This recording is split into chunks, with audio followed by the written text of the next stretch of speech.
All right, good evening, everyone. Today is Tuesday, November 9th, and this is a meeting of the Board of Selectmen. Please rise for the Pledge of Allegiance. Pledge allegiance to the flag of the United States of America and to the republic for which it stands, one nation, under God, indivisible, with liberty and justice for all. Thank you, everyone. Gentlemen, I have a motion to open the meeting tonight. So moved. Second. All in favor? Aye. Aye. First on the agenda, we have minutes that need to be approved by the Board of Selectmen. We have in front of us the meeting minutes from September 22nd, 2020, regular session. Do I have a motion to approve these minutes? So moved. Second. All in favor? Aye. Aye. Very good. Meeting mail. Meeting mail. We have a citizens interest form from Simone Dalton from 42 Dalton Street, who would like to be appointed to the Cultural Committee. In her letter, she states, "My husband was chairperson of the council for years and would like to see it going forward again. It is great for the community." So, gentlemen, I have a motion to approve Simone Dalton as a new member of the Cultural Committee. Motion to appoint Simone Dalton. Second. All in favor? Aye. Aye. Very good. Motion passes. The second part of meeting mail, we have some information from Pauline Texera. Gentlemen, I'd like to table this until Pauline can come to our meeting and give a little bit more personal information about this, and she couldn't attend tonight. So I would like to have her come forward a couple weeks, see if she's available at our next meeting. Motion to table. Second. All in favor? Aye. Aye. Very good. Okay, under appointments, we have State Rep Chris Hendricks here to talk to us. Yes, please. How are you today? Excellent. How are you? I'm doing very well. Sorry. Thank you. Okay. And give us a little update. Excellent. Okay. I just want to thank the Selectmen for having me today to talk to you about some of the ARPA money that was just passed recently, a couple of week ago. As we all know, there was about $3.6 billion allocated with ARPA funds, as well as half of which was tax surplus. So the bill in total is about 3.8, I believe. Again, half of which is actual ARPA money. The other half is surplus.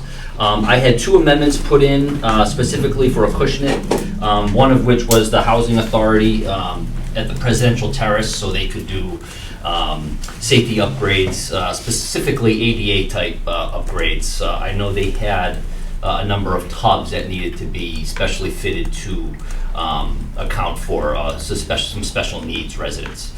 So I'm happy that can get done. There was some fire alarm related stuff, a lot of safety type stuff that in Lynn Berube with the Presidential Terrace and Mike Chopper were really helpful in communicating what specifically, because as I'm sure you guys know, when you go for an earmark, you have to say what it's for and the plans for which it's going to be used. So they were awesome with that. I think my original ask was 100 or 150. We ended up getting 75 for that.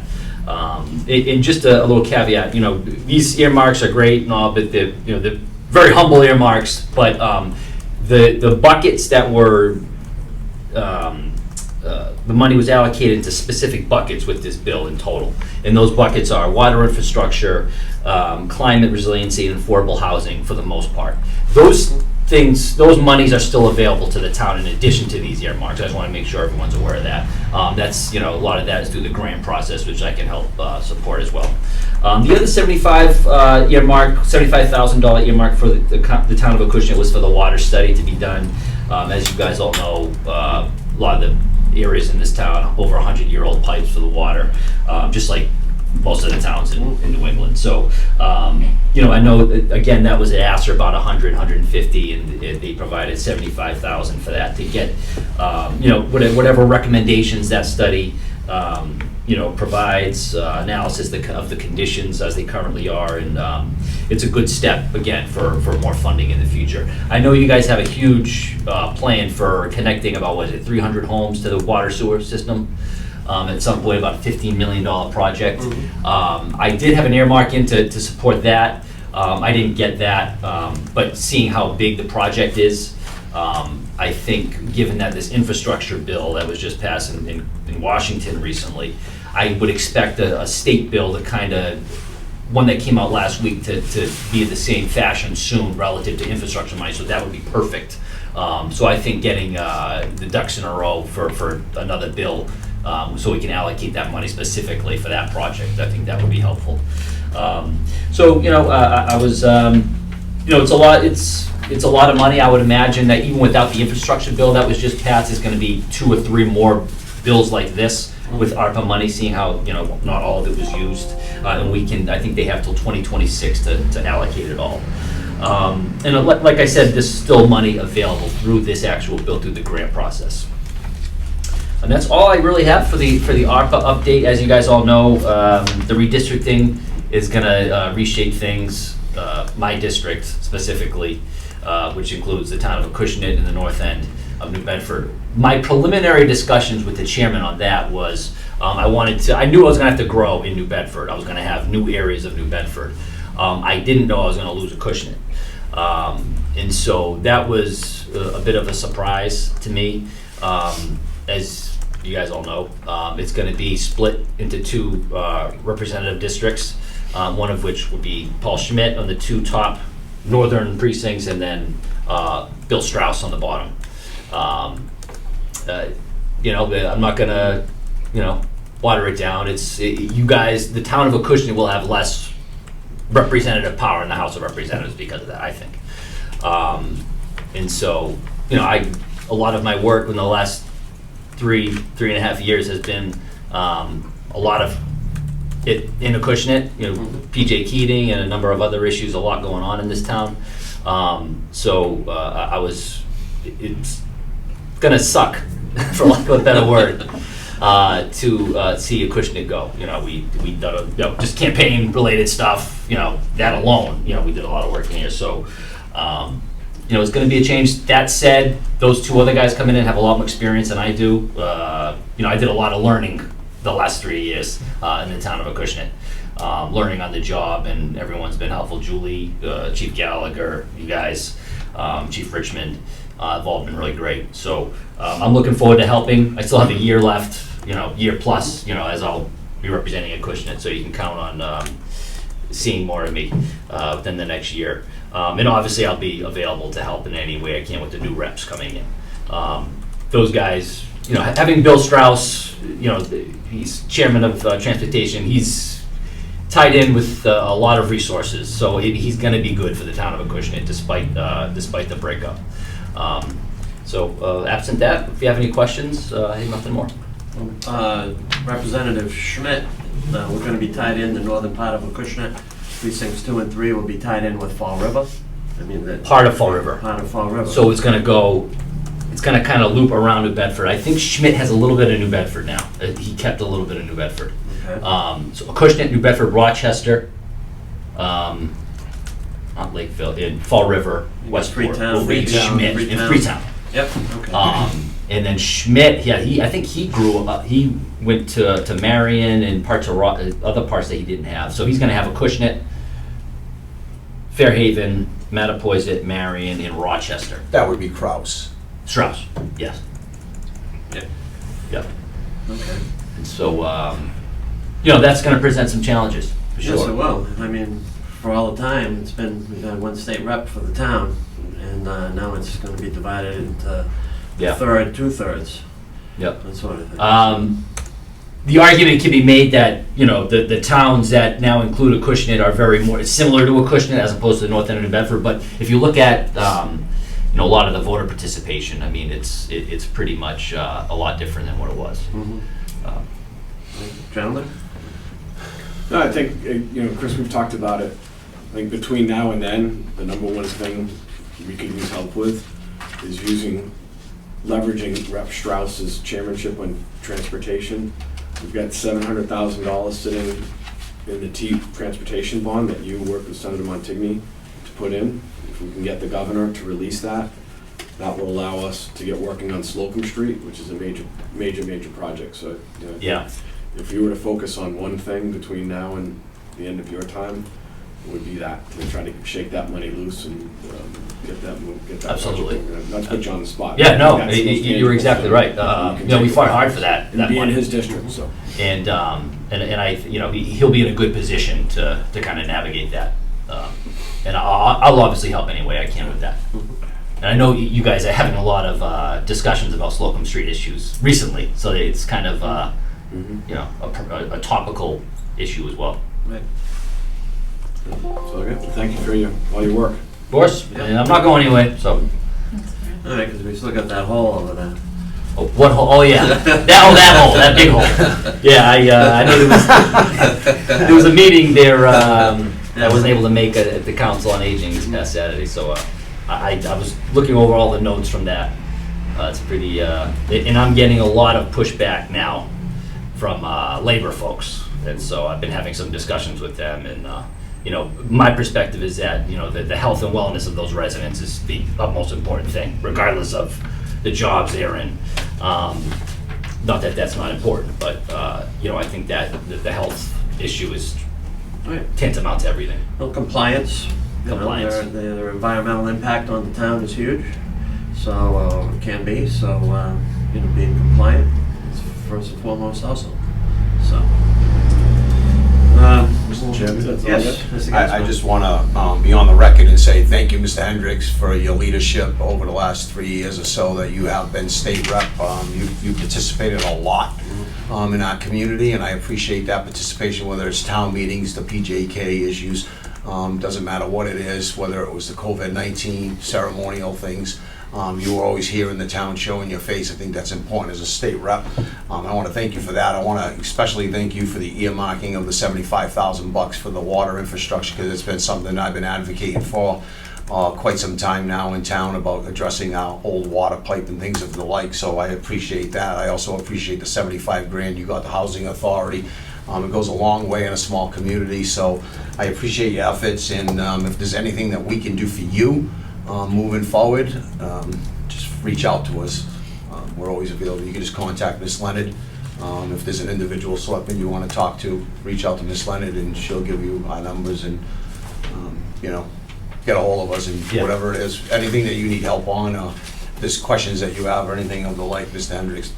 You know, again, I appreciate your representation over the last 3 years, and you know, I'm not too cool on the issue of 2 different state reps for a small community as ours, but you know, politics is politics, I guess, and I'll leave it at that. But I just wanted to commend you for your efforts and thank you for your efforts. Yeah, no, Selectman Gaspar, I appreciate that. And you know, it's good that you guys have good representation on the town level. It's it's a lot of participation, you know, for such a small town, there's so much participation. And I think that's great, and that's I think based on the leadership of you guys, so thank you for that. Thank you. Very good. Thank you very much, Chris. All right, thank you. Have a good evening. Okay, gentlemen, next under appointments, we have classification hearing. We have Kelly Koska, our principal assessor, here to discuss this issue. And should I open up public hearing? I need to read this in accordance with Chapter 369 of the Acts of 1982. The Board of Selectmen will open a public hearing on the issue of allocating the local property tax among the following residential, open space, commercial, industrial, and personal property areas. Gentlemen, do I have a motion to open public hearing? So moved. Second. All in favor? Aye. Very good. Kelly? Good evening. Hello, everyone. There's a PowerPoint that you can follow along, and I did make printouts. We are here to discuss the FY22 levy limit and ceiling for the certification of the tax rate for this year. And of course, we all start at the beginning where FY21, the levy base was $19,212,514. Of course, Proposition 2.5 increases it by $483,313. New growth for FY22 approved $444,186. I'm going to stop there and do a little aside. I had done a projection for budgetary purposes earlier in the year for approximately $250,000, I believe it was. I was very prudent in making that decision in order to actually make the growth number so it wouldn't impact the levy negatively. And the big contributor to that number is the utility personal property accounts, where this year, by the Department of Revenue, we're not allowed to submit net book value for their value to be taxed for personal property, but rather had to take an inventory approach and submit an inventory with the cost approach and depreciation to actually get to the bottom line. So just to break down a little bit of that number, the $444,186, out of that, approximately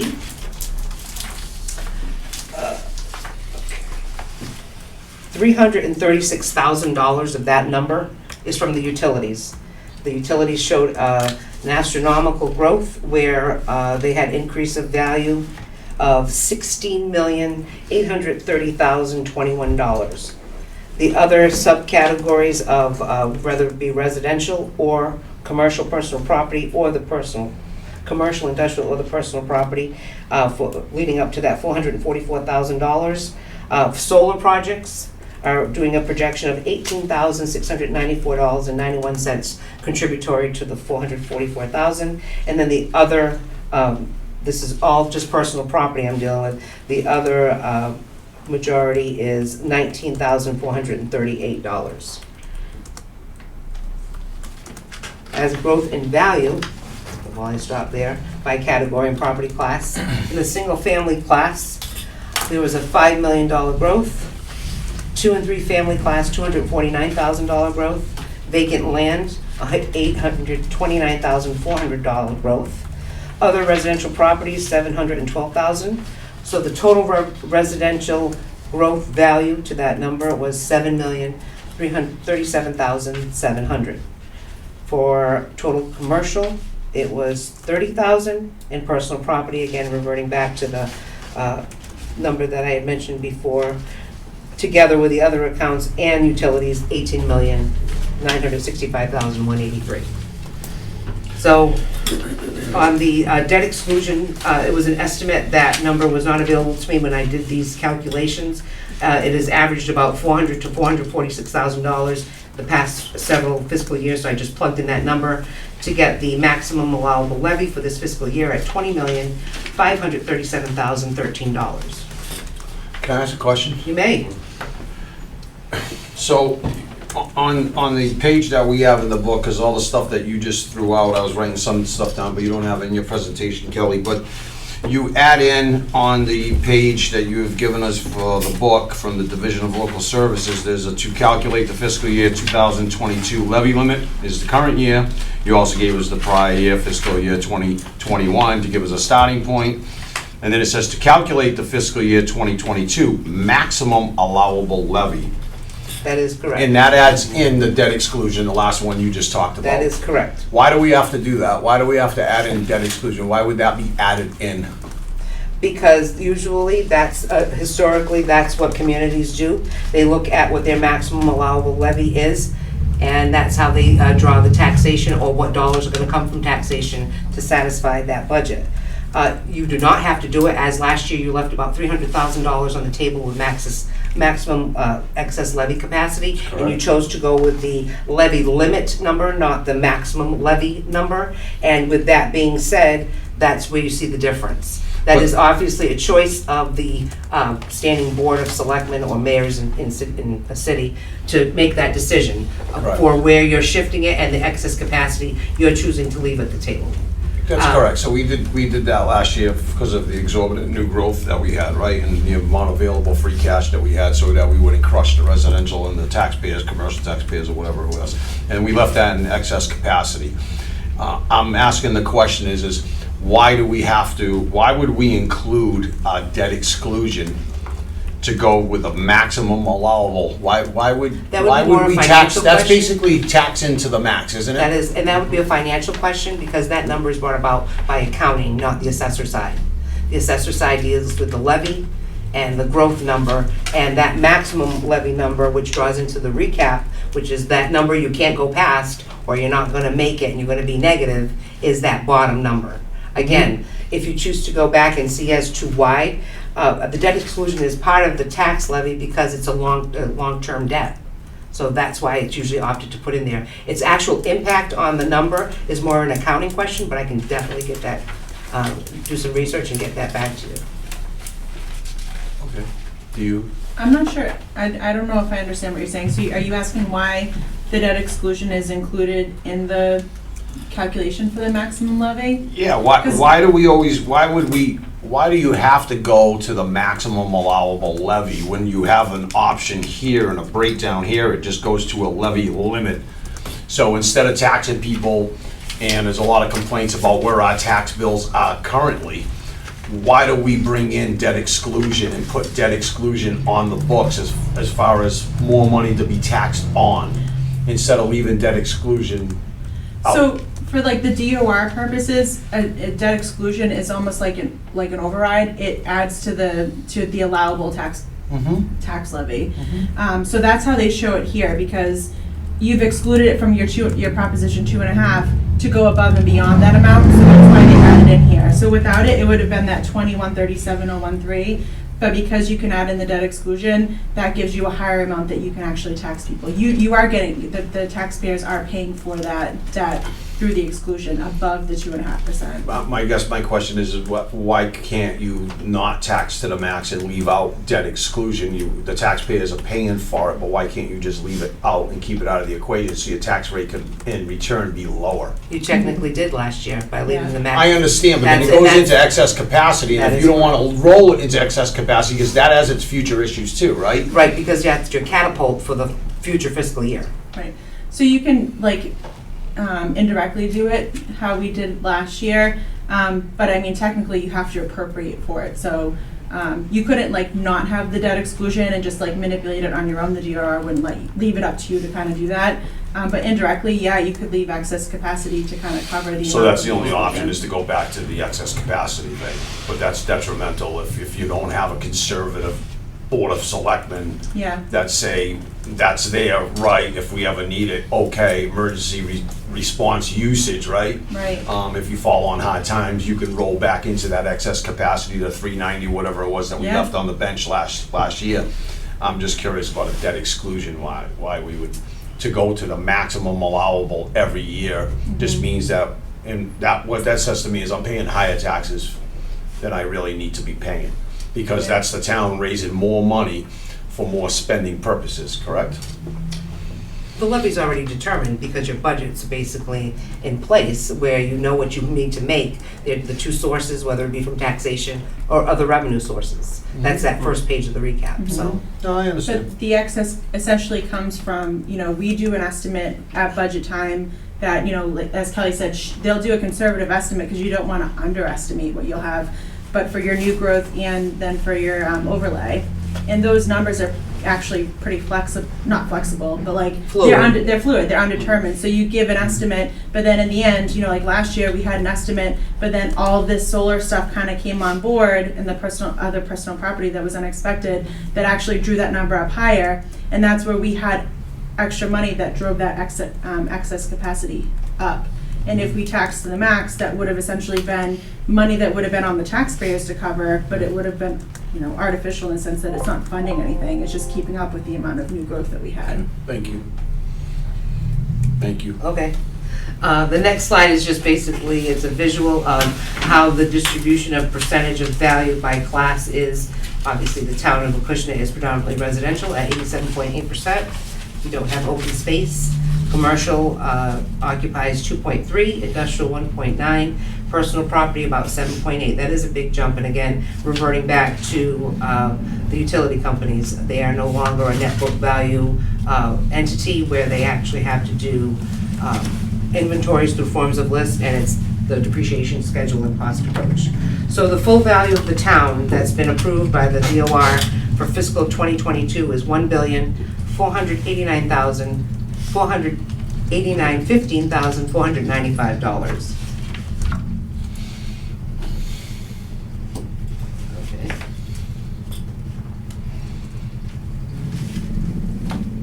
And it won't go. Well, anyway, you have the printout of it. I'm not sure why it's not going. Oh, here we go. Basically, this is how levies are, just kind of breakdown of the simplistically of a levy. Hold on. Technical difficulties. All right. Is basically you take the total levy that I used in my calculations, which did include the debt exclusion, Kevin, of the $20,537,013, the total value of the town of $1.4 billion. You divide the two, multiply by 1,000. Using that levy for the calculation of tax rates, a single rate would be $13.79 per $1,000 of value. Now, if you'd all like to look at the Excel grid of the scenarios and tax shift possibilities, you see that 1379 number on the column for the single tax rate. The median and average values of the town have increased from FY21 to FY22. The overall class at the bottom of residential has seen about a 9% increase of value. So you can compare what the tax dollar or tax bill would be based on value across the top of the Excel sheet. If we historically were to, the Board of Selectmen were to ratify a 25% tax shift, you're looking at the tax rates being 1332, 1724, using of course the $20,537,000 levy, which obviously can be decreased if we don't tax to the max, as you call it. With that being said, the residential tax rate would have gone down 51 cents, and the CIP, commercial, industrial, personal property, down 62 cents from 21 versus 22. Mr. Chairman, I got a question. You do? Yes, And I know many years we talked about this before, but the industrial properties, is that folded, does that have its own separate rate? No, But we CIP couldn't- is one rate. So that's all folded into one, right? Yes, sir. So we couldn't break out just industrial versus the other?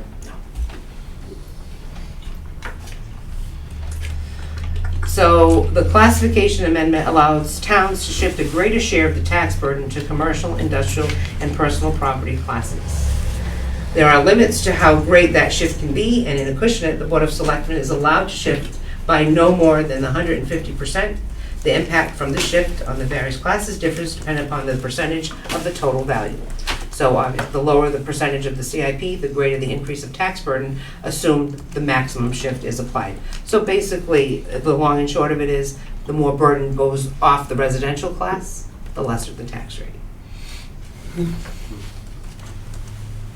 And lastly, these are the tax shift possibilities that I've listed. The top line, single rate, the 10%, 15%, 20%, 25% shift. I italicized it and kind of made it stand out because historically the town of Acushnet's Board of Selectmen has voted for a 25% tax shift. I want to say at least over the past 8 fiscal years. I can't confirm, it could have gone even further back. And of course, the 50%, which is the max that the town could vote upon, is that last line. I do have other tax rates for other breakdowns, if you wanted to know them, for 30, 35, 40, 45. Anybody interested or not? I am, once we're all done with our discussion, I have some comments to make to the board, but Okay. we can wait for that. So 30%, if we went with 30%, 1322, 1793. 35% shift, 1313, 1862. 40%, 1303, 1931. 45%, 1294, $20. First one I read is residential, the others are the commercial, industrial, personal property. Also, I'd like to comment on, if you look at the middle of the grid, it basically tells you the percent burden of taxes from that $20 million levy of what each class would assume responsibility of. So for example, in the 25% shift hypothetical scenario for FY22, out of that 20 million levy, $17,425,785 would be the residential's levy responsibility, and then the other 3 numbers, the 598 for commercial, 507 for industrial, 2 million for the personal property. I just revert back to that sample because it has been one that has been voted upon in the past years. that is what I have. Yep. Ms. Koska, what year are the valuations based on that you use in the fiscal year that we're discussing, when you use these The valuations? median and average are based on 22 values. Sorry? The median and average are based on FY '22 values, Okay. the current year value. The other plug-in numbers are just increments. Right. Like in other words, I should have probably put 325 to go up, increase, with the proper increments. Should have swapped the 325 column with the 344. But what's happening is, I use this from year to Yeah, year, I mean- our average single-family home is creeping up in value, so it's Sure. going above that. Sure. So the valuations that were used in your calculations, For this, based on the $20.5 million levy, these are the tax bills. on current valuations Current existing today. valuation, yes. And when do those valuations change? J1? The valuations were approved by the DOR November 3rd for this tax cycle. We're a quarterly town, so So the first to approve in bills. This 344, 816 for the average single-family home, that's a realistic number based on today's conditions? Yes, sir. Can I just clarify? Are you asking the values that the tax bills are based on, though, are that January 1st date, right? No, this is representative of real time of what will actually be billed. Right, no, that is, but like when people get their bills, the value of their property on the bill is based on the January 1 date, right? The, whatever was their 1/1/21, based on calendar 20 analysis Yeah, okay. for the sales, for Yes. residential sales. which- So when we certify, if we certify a tax rate today Mhm. that we're currently looking at, it's actually, you're saying that this is what you use for a medium, average, single-family home, but it's what she just said, it's really a lag of 1 year behind. That's how it is, that's how the law reads. Right. We can't analyze what we don't know. I couldn't put together statistical analysis on 21 sales for a November approval because I understand. we don't have that time. I'm just Right. making Yeah. sure everybody in TV Oh. land and Yeah, I I get mean, exactly what's I- happening because it's, I have some concerns of only because of how sporadic the real estate market has been. And next year, it's gonna be a whopping increase in values, right? 100%. So, They're looking at projections within my colleagues of about 14 to 16% in the residential category, if not higher. So- We've seen it in this town. We've seen a dramatic increase of residential value, and it's a seller's market. Inventory's everywhere. down, and people are buying for over asking in many cases. Of course, yeah, I follow it up in a lot of different places. So is it safe to say you just use the 14 to 16% for next year in your For the network? 1/1/22 analysis, which would be FY '23. Right. Because, And, I'm sorry, Mr. DeRoche. So is it fair to say that valuations, based on your percentage change here, it says residential, it went up 9% in the current fiscal year? Okay, thank you. You're welcome. so that could be a 25% increase in 2 No, years. that overall, we're talking in the teens, Okay. overall. That Another wouldn't be additional added upon the 14, 9, because we're starting with clean numbers from 22 values moving forward. In other words, we're not starting with the 21 base for the 9%. 22 moves to the left because our new year 23 goes to the right column. So those numbers are compared. And that's where the 14 to 16 is being projected at. Again, soft numbers completely, they don't have all the data put together, but obviously if you follow marketing trends in real estate, you see real estate prices are up astronomically. Mhm.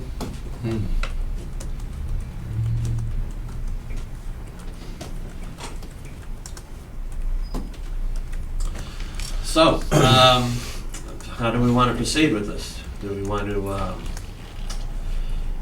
get some more analysis on this over the next 2 weeks? I think so. And get an understanding of, of the shift and where we want to go with it? And I'm concerned of, with the bubble, the inevitable bubble, right? And so we start, Right. scooping in all this money, and people start getting all starry-eyed and building budgets based on that, and then You're absolutely property right. values drop. No, I and think for the we have here and problems, so we now gotta would be, Pump the brakes. ultimately, the scenario is if the Board of Selectmen choose this year to go with a higher shift, decreasing that residential tax rate. So people, optics is important. They see 1 year to the next, my bill has increased X amount of dollars. So if you're seeing that happen, and then the value goes up, and say you don't tax at that same percentage for next year, and you tax at a lower one, the tax rate for residents could go up, and their value's going up. You don't want that same relationship. Correct. You want the opposite Correct, relationship. and that was my concern that I was gonna bring up to the board. I mean, I like to continue the hearing for at least a week or 2 weeks or whatever, Mr. Chairman, just to, because you really need to look at, you know, the valuations and understand that what the tax shift was created for, right? And the tax shift in the Commonwealth was created to keep parity between the unshared burden of where valuations are. So when residential's, the reason why that shift exists, because residential properties go up 20%. If commercial only went up 5%, that's what the shift's there to create, is to shift that burden so that you equalize the amount of burden on the two classes, because values aren't the same in each category. Is that? Not the only factor, of course, the breakdown of value per class draws into that number. So if you have communities with single rates, but they're not 88% residential, there may be, their classes are 50-50.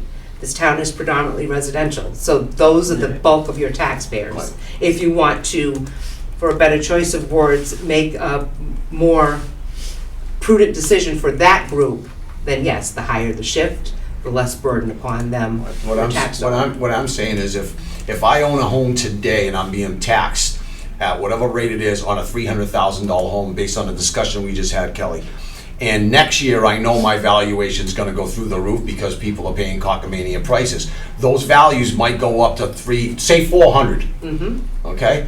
So that percentage increase, but on a commercial property, the same $300 value on a commercial property may only go to $325. Possible, yep. So the residential is getting swooped and smacked in the face hard with the value. tax bill. That's what the tax shift was created, is to be able to adjust the tax shift to make the amount of burden more equal to each class.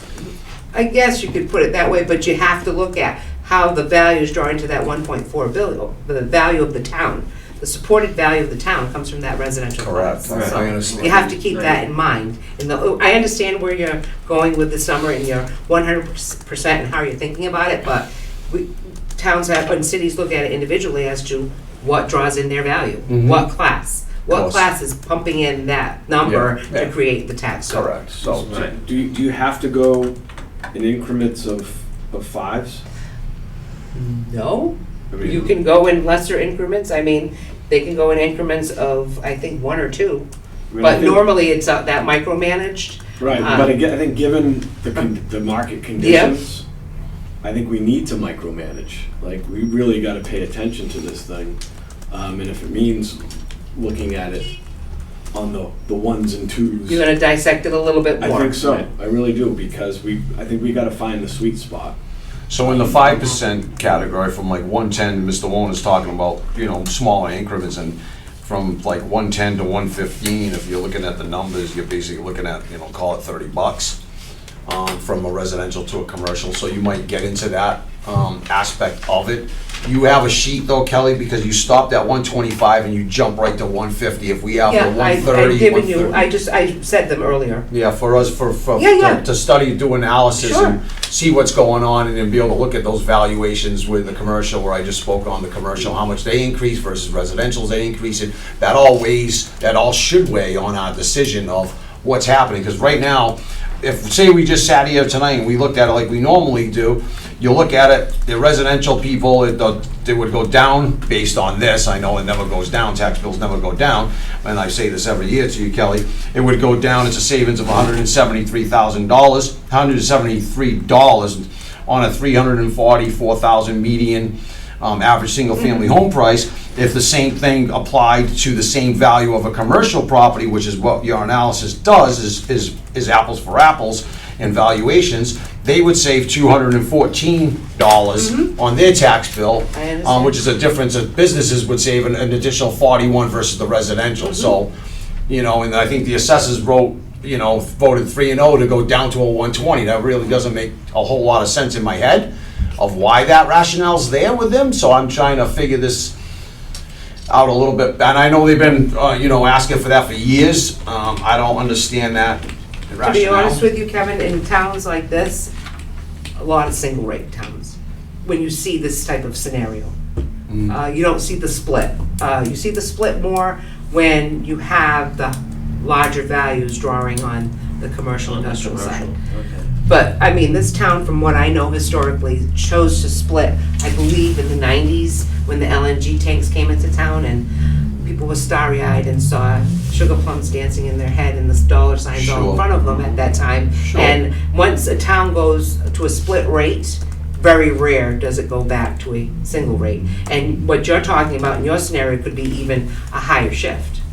I don't know, I mean, depending upon what you look at when you look at the numbers. Yeah, right, and you wanna see what those valuations have done in comparison to what residential values have done, so you can't stay fair to everyone. Look, nobody, I've been a businessman for a long time, and I'm in favor of businesses, but we have a very favorable business rate in the town. I've been saying this for years as well. Compared to the most in our region, our commercial rate's very favorable. The problem with Acushnet is, we don't have enough sewer and open space to bring in more commercial properties. That's why we're stuck with the 88% residential versus the 12%. So it's one of those things that you want to equally and fairly weigh when you're making these decisions. That's what I try to do anyway. So to be clear, I will have a conversation with Julie, and you can tell her specifically what type of information you want to see, so you have a visual of what you're trying to get to the bottom line. So it's very specific, and you can have that before you go and ratify a tax rate. You have all that to look at beforehand. Is that correct? Yeah, keeping in mind what's going to happen next year, right? Absolutely. I mean, if we did follow that recommendation and we lowered next year, tax rates would go through the roof for residentials. It would be. It changes every year. You can change the shift I annually. understand that, but instead of playing that Mickey Mouse game back and forth, up, down, you try to keep, equilibrium to It both. doesn't always mean keeping the same shift, though. You have to We'll look at it figure it that out. way, too. Huh? It doesn't always mean keeping the same shift to keep. No, I understand. No, that's what we're trying to figure out Right. now. Right. I totally get that, based on where valuations are right now. We already know, I mean, I think all three of us recognize how cockamamie the residential aspect is. I don't know what commercial's doing right now, and you gotta look at that and try to use that in your calculations to be as fair as possible for everybody across the And board. remember, we have some big players coming into town. We have a new New England Farms that will hit the commercial, increase the commercial value, probably not at 100% because of the 1/1/22 date, but it'll have a substantial impact on that commercial value. And there is some future development And- over at White's. Future development at White's, Mhm. potential solars, that's all, but solars are more the personal property side, Mm-hmm, so. But correct. it's still that same tax rate as going back to commercial, industrial, personal property. Right, So we need to keep the hearing open, correct? Right, we need to make a motion to, well, first of all, we have enough time to continue this for 2 weeks? Well, I'm gonna Because be that's very our next- frank when I say this. I have to get the file to the treasurer collector with a certified tax rate and all the process by the middle of December at the latest to make it happen. So it's not the 11th hour and we're not here on Christmas Eve to ensure the tax bills go out January 1st. With that being said, we usually like to keep a schedule of, I do a potential schedule where I asked all the other contributors to the recap, being the town accountant and the treasurer collector and the town clerk, that the week of Thanksgiving, for them to have all of their information in the portal for the recap.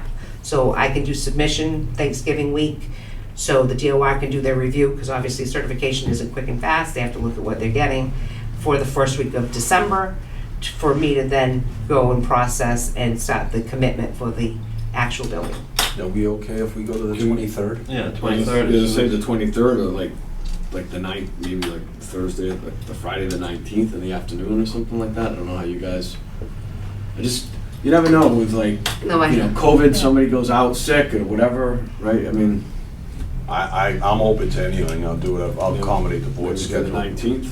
You just need Do you want me What to time? be, time certain. would you like a presentation from me again On the at 19th? that time, or you just want data to reconvene and? No, I think you've given us all the information that Okay. we need. I mean, I Just don't, let me know. unless the members Right, of the board have individual I can questions. tell you this, gentlemen, for whatever, if there's any suspense on my end, I'm inclined for status quo or to do something to tilt in favor of the residents. Like go Increase above the 25. 125, right? That's just so, that's where my head is, not to go the other way, whatever that's worth. Well, The decision we'll make a lies in the board's decision hands, when they so. see- Right, because we're gonna get new figures, we're gonna get some. So we don't Yeah, need to we'll- post, we don't need to discuss that now, we're just, do we have to announce a date that we're Yeah. postponing Yeah, it to? you'll have to continue the hearing to Yeah. a date and time certain, and then we'll close the, we'll continue the hearing, so. Yeah, that's fine. If Friday the 19th at 1 That'll o'clock? save us the all the notice chairman's, if the requirements. chairman's fine. Mr. Friday- Friday the 19th. at Friday the 1. 19th at 1?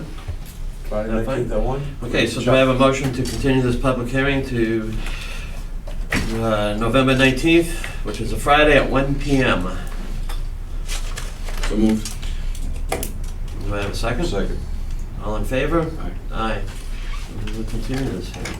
Between then and now, we can have a conversation, so I know exactly what's needed. So that we can. Kelly, do you have that sheet right now, though, the one you said you would give to us, the 30, 35, 40, 45? Do you have a number? Yeah, you want copies? I can bring it, I can go up and make copies and bring them down. Okay. Oh, you want this? I have, I can get it another one. tomorrow, don't worry about it. I thought you might have had copies when you were speaking before, but it's fine. I'll get it tomorrow. Okay, Well, thank you very much, Kelly. you're welcome. Thank you, Ms. Koska. Excuse me. Okay, next on the agenda, under old business, we have a redesign of our town website. Gentlemen, I don't know if you had a chance to look at it. But I have, it seems to flow a little better than the current site, which has been the issue, that people can't navigate through it and find information. So, And just those pictures are Yeah, just just for throw in. models, right? And that's just for Yeah. discussion purposes? Yep, just samples for discussion purposes, yep. and as my understanding, I reviewed our meeting, this is coming out of ARPA money, or Yeah. COVID money, so. The redesign, the money for the redesign has already been paid for by CARES, yeah. That was So- 5,000. Yep. So once we approve whatever model, and so, you know, this model obviously looks a lot different than the current one that we have. There are like 8 tabs underneath the main picture. That would be our more frequent tabs, as opposed to right now, there's just like 20 different ones listed on the side that you can't even follow the order of them. And then we're looking at kind of like a horizontal news feed and a horizontal calendar. And then a link at the bottom to our Facebook and featured videos, which could be linked, you know, cable, any kind of favorite videos. Then our info at the bottom. So it's not gonna be overloaded on the main page. And if people are looking for something other than this, we have the main tabs at the top for the departments, or, you know, how do I, you know, tab that they can kind of find anything else that they need. The phone numbers, will those be interactive? Like, so if somebody's on their phone, right, will they, I Yeah. don't know if it's interactive is the right word, a hyperlinked or whatever, Yeah. so.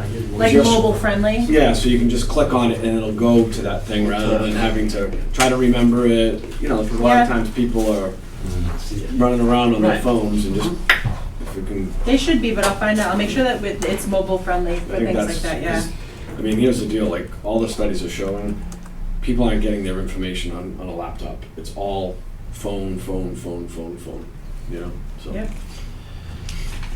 The only thing, Mr. Chairman, that I had a conversation with Ms. Hebert earlier today on it, and I asked if we could put the contracts, employee contracts, union contracts, non-union contracts, and things of the like. And I already explained what I was looking for to Ms. Hebert, so she's already got that to run with.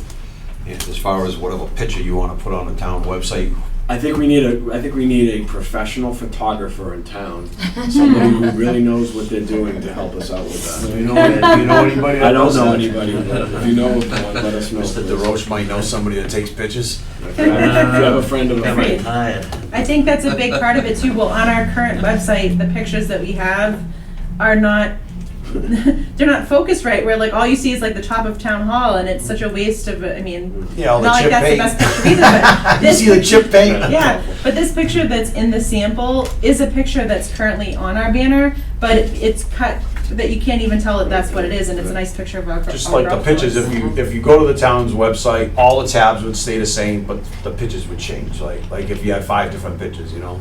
Right, Whatever. so we'll definitely be able to upgrade that too, but, yeah, once we get the layout approved, if you're all good with the layout, they'll start working on integrating this, into our website and obviously take over all the current info and, move it all over, so. I agree with Selectman Warner about the mobile issue with, you have like a hyperlink that you're gonna click on to get you somewhere else where the information's somewhere else, same thing with a phone number. I agree, hit the button and you're dialing off. Yeah. That's the way most of them were set up anyway. Well, very good. Then a motion to approve the new website redesign. So moved. Second. All in favor? Aye. Aye, very good. Okay, and the new business, could be old business. Gentlemen, we have before us how we're gonna proceed with the January town meeting. Back in August 31st, we decided to hold a meeting, I believe it's January 10th. And like a fall or a winter town meeting, I think we referred to it as. And we put out to have articles brought forth to the Board of Selectmen, Board's office, and we've received some. And,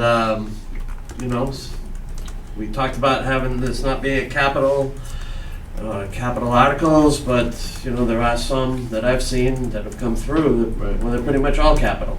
I know we talked, okay. Mr. Chairman, I was an agitator for a town meeting at the time, but again, keeping it more policy-based, but it appears that some of the things that we are interested in from a policy standpoint aren't quite ready for prime time.